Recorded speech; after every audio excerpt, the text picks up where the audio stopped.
Hello, my name is Katie, and this is the Truth for Your 20s podcast. If you're paying attention, we are publishing every other week, but this episode is just too important. Honestly, I'm not sure why I haven't talked about this already, but in my years of doing Greek ministry, I have just seen some straight up miracles, and I believe that there is something crazy amazing happening on our college campuses right now, and I can't keep this information all to myself. I have to share it with you guys. I hope this episode, I'm feeling big things. I'm feeling big things. Okay, here we go.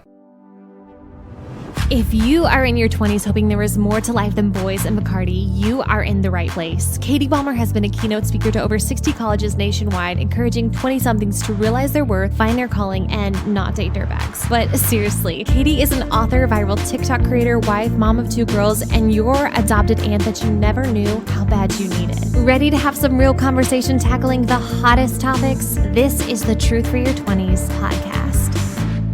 Okay, I don't think it's exaggerating to say I have been preparing for this episode for about 5 years. Actually, probably longer. But in all seriousness, the past, 2 weeks or so, I have been taking notes as I've just been reminded of all that I have been blessed to have a front row seat to see, like God straight up doing miracles. And it is in the lives of young people. If you were between the ages of like 18 and 30 and listening to this, I am talking to you. Like the word revival, the word generation, it keeps coming back. And there's so much to say.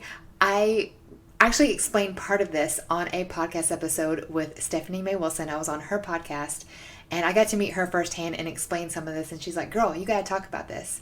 And I haven't even shared this here on the Truth for Your 20s. So this is miracles that I have had the privilege to see. And again, this is not anything of my doing. This is what I believe God is up to on college campuses. So to back you up, if you are unfamiliar with my story, I became a Christian my senior year in college. Before that, living for boys, booze, and Bacardi, which I'm sure you've heard me talk about before, and kind of had this total radical, meeting Jesus experience. Met my husband, he was a youth pastor at the time, so I kind of dove in with helping with high school students and mentoring young women, which of course grew to what I'm doing now. But between that time and doing specifically what I'm doing now was several years. And through those years, I kind of felt this holy hunger, if you will. Like I knew that God had something for me to do like this. I wasn't living in my calling. I know someone out there can relate to, you just don't know what you're doing. And so my Enneagram 3 self was like, well, I'm going to be the best Christian, which is so ironic. But I was serving the homeless and doing all of this busy stuff. I was literally taking minutes for our church, being a clerical stuff. And that is so not my personality. I'm not a detail person, but I just wanted to serve and I wanted to be useful. And so I'm just saying yes to all the things, which shocking, I found myself busy and depleted and wore out.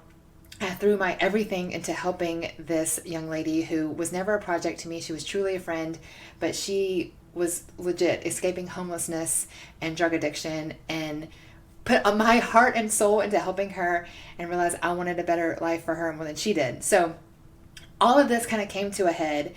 Her life started kind of falling. All the things we had done to help her had started falling apart. And I'm putting my everything into being a quote, good Christian girl. And it was just falling apart right before my eyes. Our children were little at the time. My husband's still in youth ministry. And I just had this total meltdown. Please tell me someone out there has also been where I was at this moment, in my closet. We had a walk-in closet, throwing a sweater on the floor, yelling at God, can't you see how hard I'm trying to work down here? Why is it so hard? Why am I so exhausted? Wham, wham, wham, wham, wham. Which, side note, I often think about how we are children and God is a good father, and how in that moment especially, I legit looked like a toddler throwing a tantrum, and he's like, bless it. Bless that sweet child. Let me just get a hold of her. And in that moment, I have never been more sure I heard the voice of God when he said, when did I ever ask you to do all the things you're busying yourself doing? I want you to share your story with sorority women. That's what I've designed you to do. Clear as day, heard that, and I was like, oh, snap. And at the time, I was doing nothing Greek related. I'm a grown up. We have kids. We're married. Like, I had nothing to do with Greek life at this time. And so, like, I was joking. I'm like, do I go knock on the door of the sorority houses and be like, hey, God asked me to talk to you guys? Like, that wouldn't be weird. But a young lady a young lady at our church approached me and was like, hey, aren't you a yoga instructor? Which I was. I had gotten my yoga certification at this point. And she's like, can you come do a yoga class for our sorority? And I'm like, did God talk to you? But that was my in to just kind of go back to Greek life. I did a yoga class, who happened to be there, but the president of the sorority, I should back up, this is AD Pi at Georgia Southern, shout out. That's the sorority that I was, and so it was just a natural fit. Like, these are my girls, y'all are my people. So go back to AD Pi at Georgia Southern, do a yoga class, and get to know the president. And so I shyly kind of tell her, hey, so I kind of feel like I have a story, and like, by the way, what I want to share with them is my testimony and my marketing background and how I saw the trend-setting power of sorority women and how we can use that for good, which is what I talk about now when I go to sororities. So in a nutshell, I kind of word vomit all of this stuff. And she's like, yeah, why don't you come speak to our sorority next week? Of 225 girls. After the chapter meeting, I had about 15 minutes. And I was like, I don't even know what I said, but I had girls afterwards like, oh my gosh, you should be a motivational speaker. Like 100% that was God, because I am this girl whose armpits were sweating and it was like, whatever. And that was like the genesis to kind of what I'm doing now. Okay, but that was just like the skeleton that was being built. So around this same time, I start reading The Circle Maker by Mark Batterson. I highly recommend it. It's a book on prayer. And essentially, he's talking about praying circles over your biggest dreams. I'm starting to get all the feels, you guys. So in the book, he talks about how they are a church in Washington, D.C. And he would like get out of his car and literally like walk around properties and pray over properties. Properties that later became houses of worship, churches, coffee shops, where they would help spread the gospel and like do awesome things in the middle of our nation's capital. This book just really spoke to me, and the miracles that he was seeing as he was like literally prayer walking around, the crazy things that were happening. I'm like, what if I just started prayer walking around Greek Row? So again, back up, I'm still living in Statesboro, Georgia. There is a literal Greek Row here, fraternity houses on one side, sorority houses on another. And I'm like, what if I just park my car and get out and start prayer walking up and down the streets of Greek Row?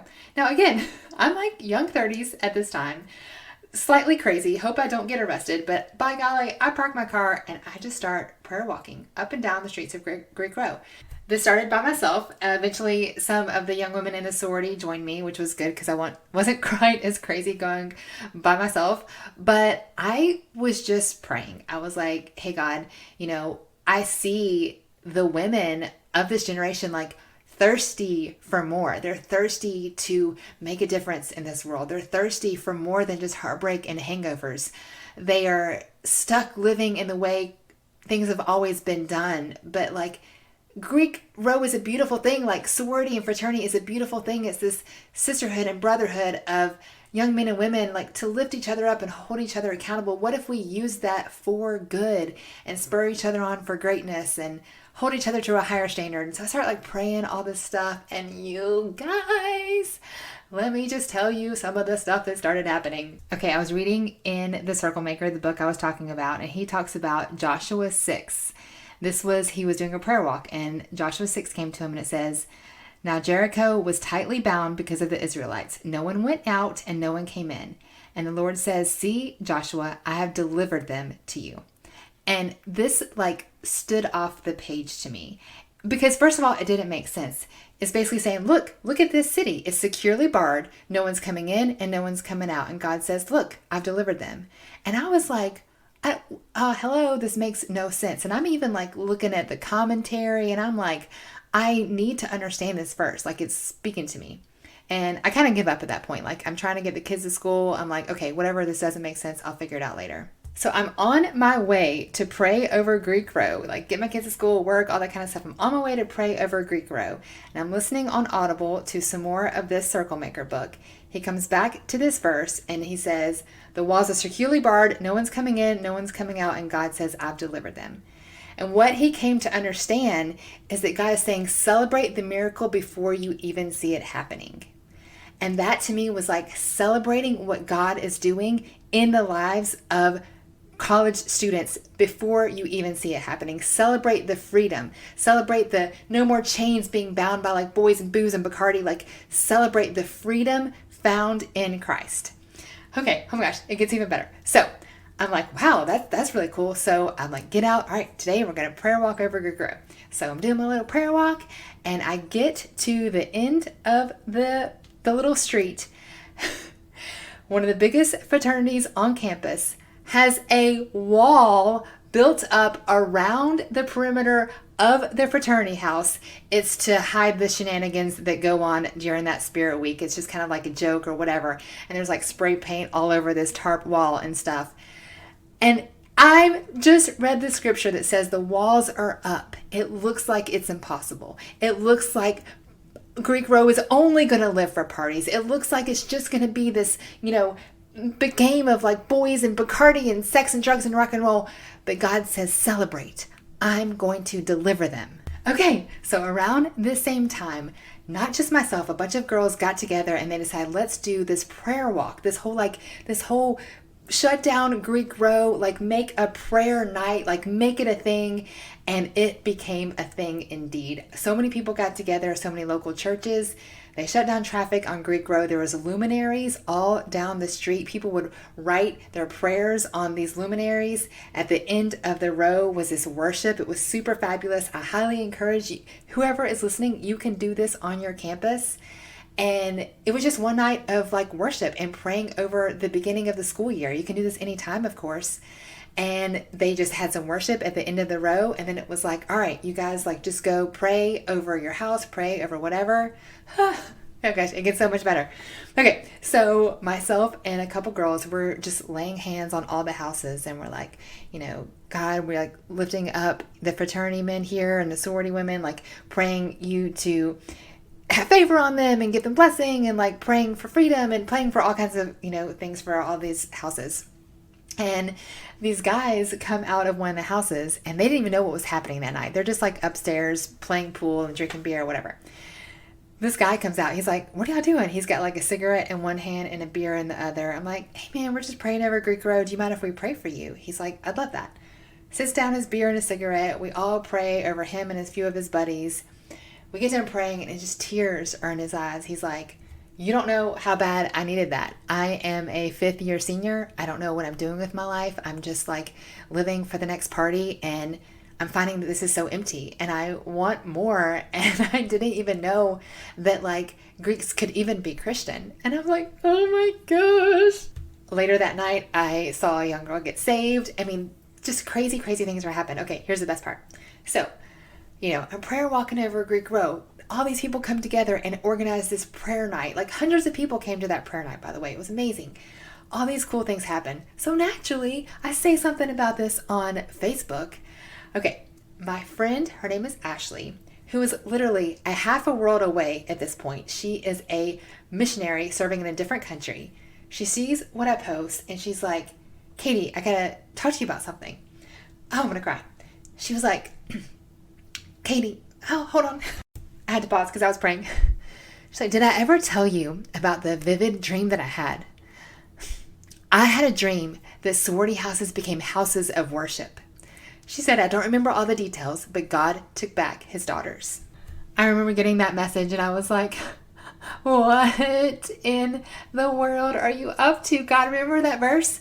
It looks impossible. It looks like Greek Row is just a big party. And God says, celebrate because I have delivered them. Also, fun fact, Ashley actually had a vivid dream about the place that they would end up living when they became missionaries, like down to the details of the house they end up living in and moving to half a world away, sight unseen. So, I mean, does Ashley have prophetic dreams? I don't know, but I thought that was pretty incredible. Okay, so if any of this sounds interesting to you, I just want to encourage you, like, there's nothing fancy or like, the heavens didn't part and there wasn't any kind of like orchestra that happened for me to prayer walk or anyone that I prayer walked with. Like, you can totally do this. And something that was really cool, I think, or just, I don't know, I feel like God is such a personal God. And during this time, I was kind of led to the song Dry Bones by Lauren Daigle. And if you don't know the song, it's really good. And the lyrics, I'm telling you, I do not know Lauren Daigle personally, but I feel like the lyrics were written for prayer walking, especially on Greek Row. So I just want to read to you a few of these lyrics. It says, through the eyes of men, it seems like so much we have lost. So again, I want you to imagine your like feet are on this area where tons of people are partying and tons of people are looking for significance. And there's this, solo cups and remnants of cigarettes. And, my feet are to the pavement and this song is in my ears. Through the eyes of men, it seems that so much we have lost. As we look down the road where all the prodigals have walked, one by one, the enemy has whispered lies and led them off as slaves. But we know that you are God and yours is the victory. We know there's so much more to come that we may not yet see. So with the faith you've given us, we'll step into the valley unafraid. Yes, Lauren. That is it. Okay, I'm going to try and play this next lyric because I'm telling you, if ever there was a song written for praying over Greek Row, it's this.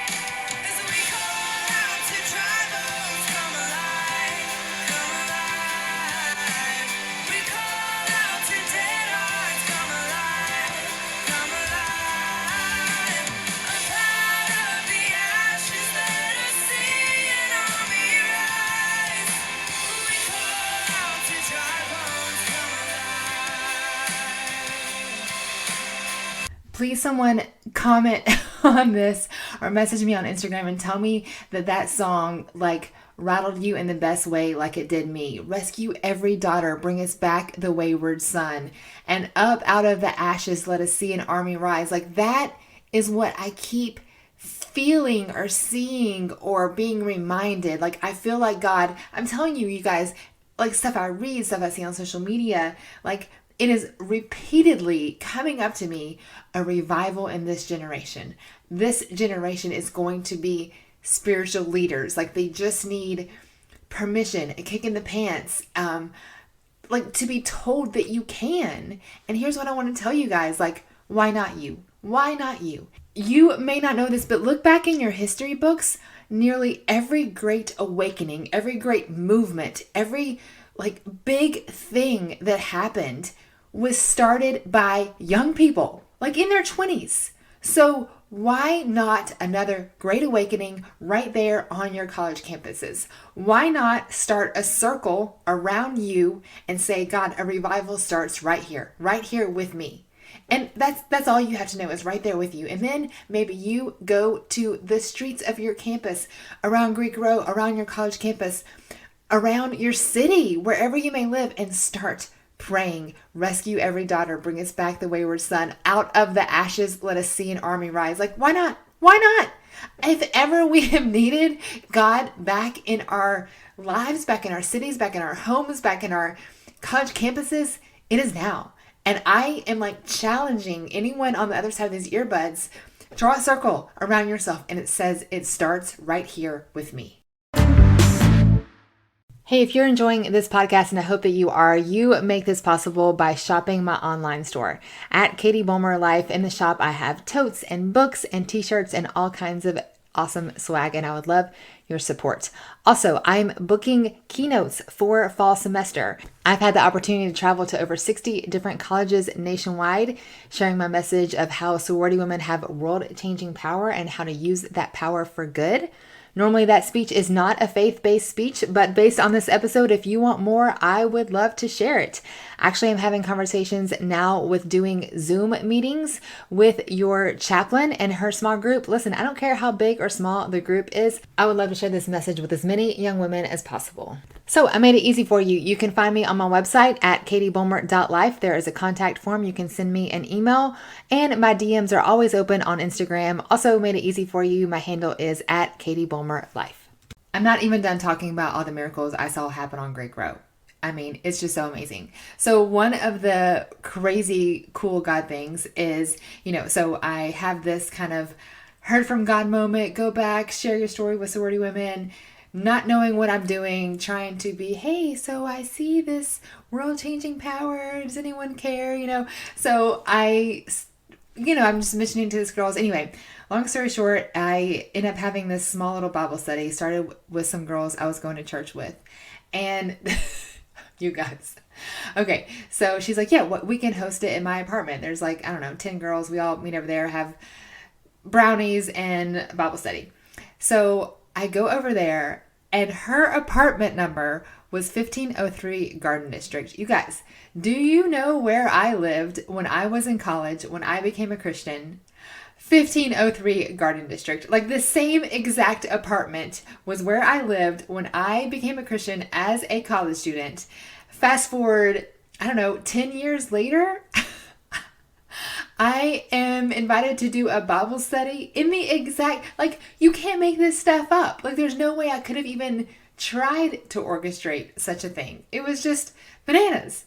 So this was just a sweet little group. We met a few times, started praying about, just rescue every daughter, bring us back the wayward son. I can say that over and over again, that is what we just truly, that was our heart's desire for what is happening on college campuses. Okay, so if that is not crazy miracle enough, I have one more for you. And this is fast forward when we moved to Chattanooga. So to back up to Garden District, this is kind of starting everything there. That was actually before the prayer walk and all of that kind of stuff. And then, Bible studies and prayer walks. And then I got this passion to write a blog post, which turned into a book, which turned into a speaking platform and everything that I'm doing now. And it was all just so organic and in spite of me almost, because I was a shy girl who could not even talk when I was in elementary school. And, the fact that anyone is even listening to me ever is just bananas and totally a God thing, because whatever. I mean, you can just see right here how I went into all of this reluctant and hesitant and not knowing what the heck was happening. But fun fact, I actually met with a mentor friend, and he said that we look for people to confirm their calling. We look for something called double confirmation, which means two completely outside sources confirming that this is where you're supposed to be. And he's like, Katie, you have 17. And I'm like, I know.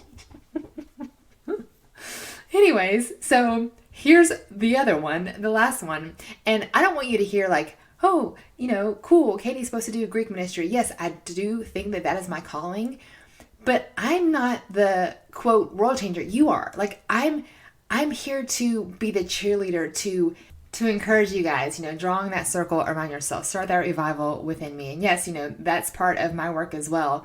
But I don't want you to hear cool, Katie has a cool story about me encouraging. I want you to hear, this is so many signs that God has given me to encourage and communicate that God is up to something in the lives of young people, and I want you to hear it and hear it loud and clear.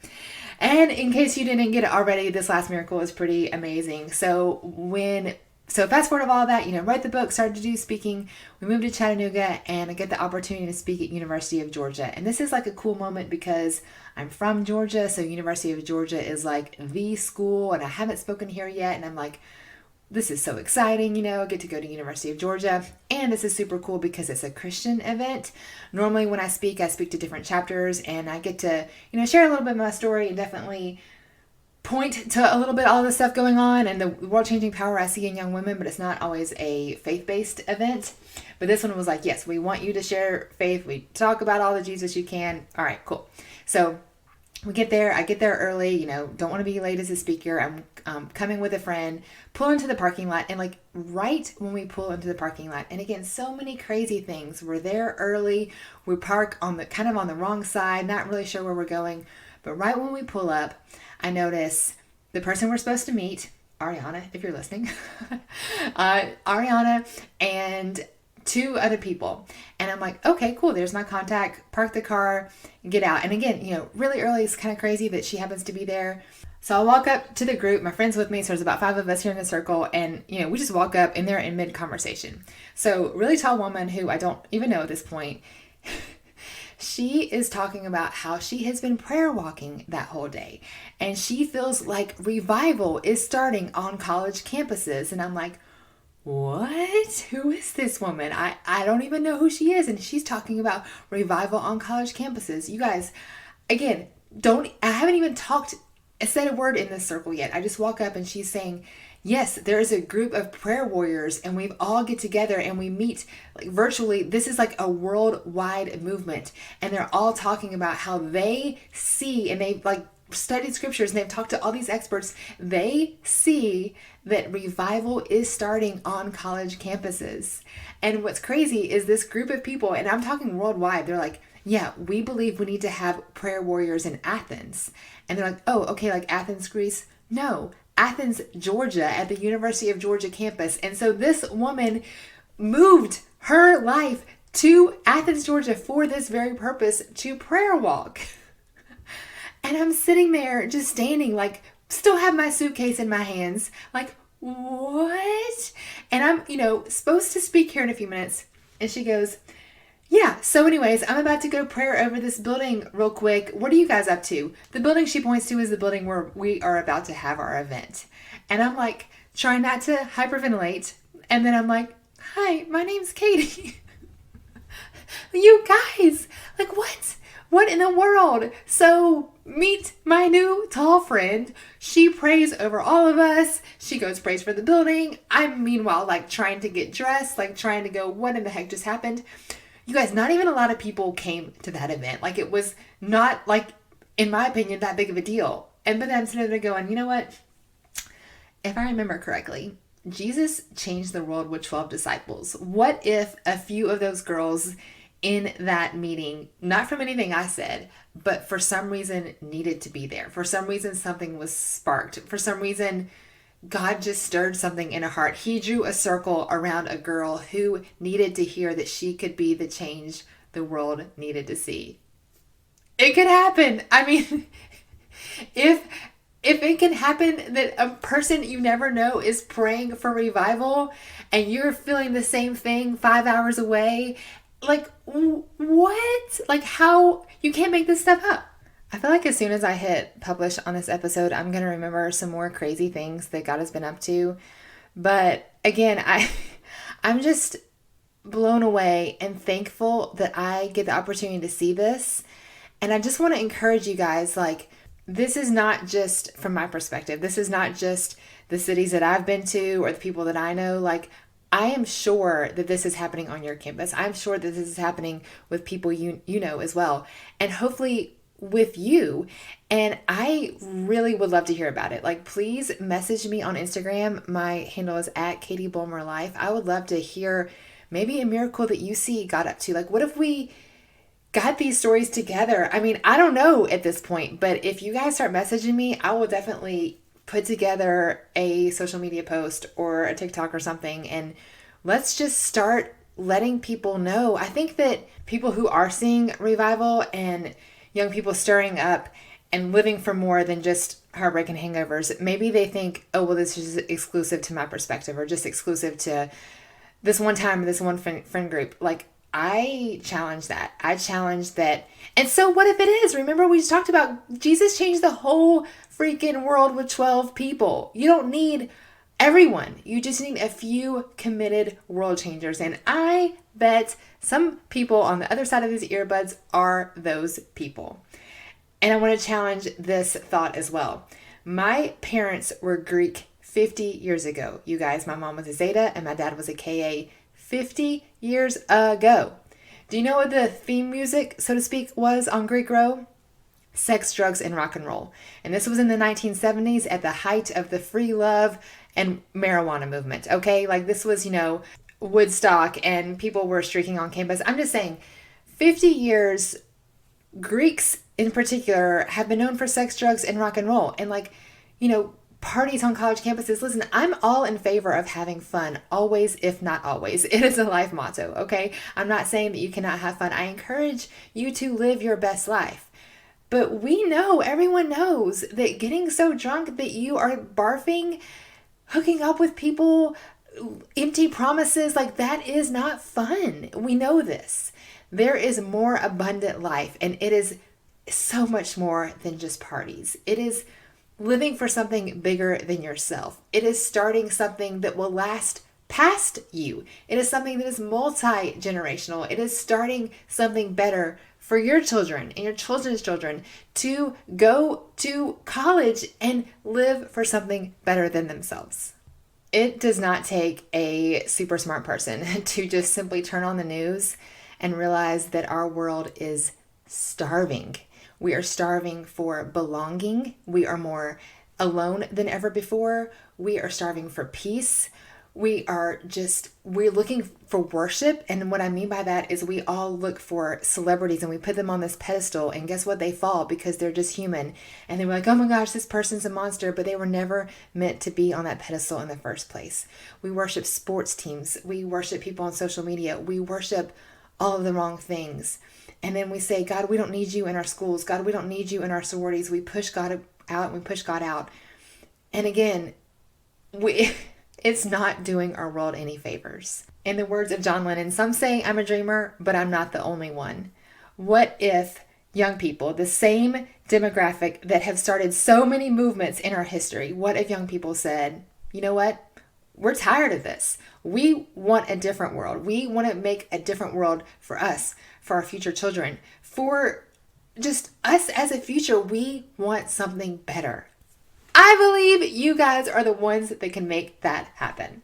I want to leave you with some tools and a challenge. I have a free prayer guide on my website. It's katiebulmer.life. It is nothing magical, but it is some ways to pray for your sorority or pray for your college campus. I have a blog post also on my website at katiebulmer.life, just with the story basically of all this happened. I wrote this years ago when I was kind of in the midst of seeing a lot of these miracles happen. So if you just kind of want to refer to that or maybe get some inspiration. Again, I don't want you to, I hope that this is an inspiring story, but this is not just me. This is what God is doing on college campuses. And I, again, wanted to be the cheerleader to help you see that this can happen on your campus as well, in your life, with your people. This starts with you, my friend. I want to leave you with this quote. This has just kind of been my mantra as all of this has been happening since the very beginning.